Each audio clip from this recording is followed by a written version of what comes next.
Yeremia 17. Pergumulan Nabi oleh karena bangsa yang berdosa. Dosa Yehuda telah tertulis dengan pena besi yang matanya dari intan, terukir pada loh hati mereka dan pada tanduk-tanduk mezbah mereka. Sebagai peringatan terhadap mereka, mezbah-mezbah mereka dan tiang-tiang berhala mereka. Mereka ada di samping pohon yang rimbun di atas bukit yang tinggi, yakni pegunungan di padang. Harta kekayaanmu dan segala barang perbendaharaanmu akan kuberikan dirampas sebagai ganjaran atas dosamu di segenap daerahmu. Engkau terpaksa lepas tangan dari milik pusakamu yang telah kuberikan kepadamu, dan aku akan membuat engkau menjadi budak musuhmu di negeri yang tidak kau kenal. Sebab dalam murkaku api telah mencetus yang akan menyala untuk selama-lamanya. Beginilah firman Tuhan, terkutuklah orang yang mengandalkan manusia, yang mengandalkan kekuatannya sendiri, dan yang hatinya menjauh daripada Tuhan. Ia akan seperti semak bulus di padang belantara, ia tidak akan mengalami datangnya keadaan baik. Ia akan tinggal di tanah angus, di padang gurun, di negeri padang asin yang tidak berpenduduk. Diberkatilah orang yang mengandalkan Tuhan, yang menaruh harapannya pada Tuhan. Ia akan seperti pohon yang ditanam di tepi air, yang merambatkan akar-akarnya ke tepi batang air, dan yang tidak mengalami datangnya panas terik, yang daunnya tetap hijau, yang tidak khawatir dalam tahun kering, dan yang tidak berhenti menghasilkan buah. Betapa liciknya hati, lebih licik daripada segala sesuatu. Hatinya sudah membatu, siapakah yang dapat mengetahuinya? Aku Tuhan yang menyelidiki hati, yang menguji batin untuk memberi balasan kepada setiap orang, setimpal dengan tingkah langkahnya, setimpal dengan hasil perbuatannya. Seperti ayam hutan yang mengerami yang tidak ditelurkannya, demikianlah orang yang menggaruk kekayaan secara tidak halal. Pada pertengahan usianya ia akan kehilangan semuanya, dan pada kesudahan usianya ia terkenal sebagai seorang bebal. Tahta kemuliaan luhur dari sejak semula, tempat bait kudus kita. Ya pengharapan Israel Tuhan, semua orang yang meninggalkan engkau akan menjadi malu.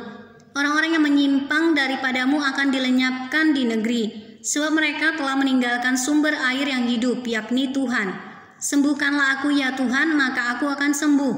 Selamatkanlah aku, maka aku akan selamat, sebab engkaulah kepujianku.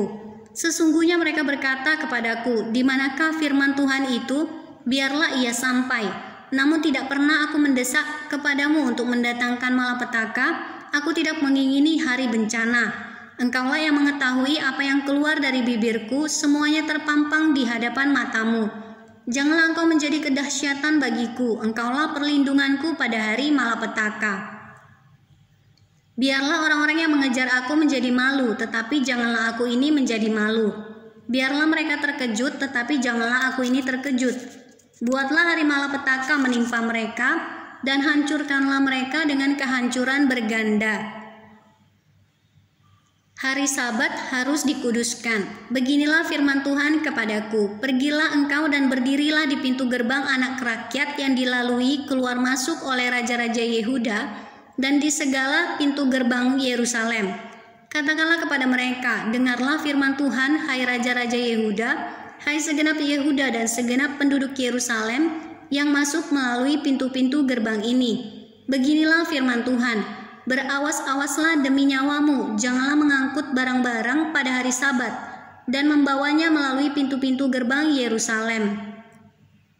Janganlah membawa barang-barang dari rumahmu keluar pada hari Sabat, dan janganlah lakukan sesuatu pekerjaan, tetapi kuduskanlah hari Sabat seperti yang telah kuperintahkan kepada nenek moyangmu. Namun mereka tidak mau mendengarkan dan tidak mau memperhatikannya, melainkan mereka berkeras kepala, sehingga tidak mau mendengarkan dan tidak mau menerima teguran. Apabila kamu sungguh-sungguh mendengarkan aku, demikianlah firman Tuhan, dan tidak membawa masuk barang-barang melalui pintu-pintu gerbang kota ini pada hari Sabat, tetapi menguduskan hari Sabat dan tidak melakukan sesuatu pekerjaan pada hari itu, maka melalui pintu-pintu gerbang kota ini akan berarak masuk raja-raja dan pemuka-pemuka yang akan duduk di atas tahta Daud dengan mengendarai kereta dan kuda. Mereka dan pemuka-pemuka mereka, orang-orang Yehuda dan penduduk Yerusalem. dan kota ini akan didiami orang untuk selama-lamanya. Orang akan datang dari kota-kota Yehuda dan dari tempat-tempat sekitar Yerusalem, dari tanah Benyamin dan dari daerah bukit, dari pegunungan dan dari tanah Negeb, dengan membawa korban bakaran, korban sembelihan, korban sajian dan kemenyan, membawa korban syukur ke dalam rumah Tuhan. Tetapi apabila kamu tidak mendengarkan perintahku untuk menguduskan hari Sabat dan untuk tidak masuk mengangkut barang-barang melalui pintu-pintu gerbang Yerusalem pada hari Sabat, maka di pintu-pintu gerbangnya aku akan menyalakan api yang akan memakan habis puri-puri Yerusalem dan yang tidak akan terpadamkan.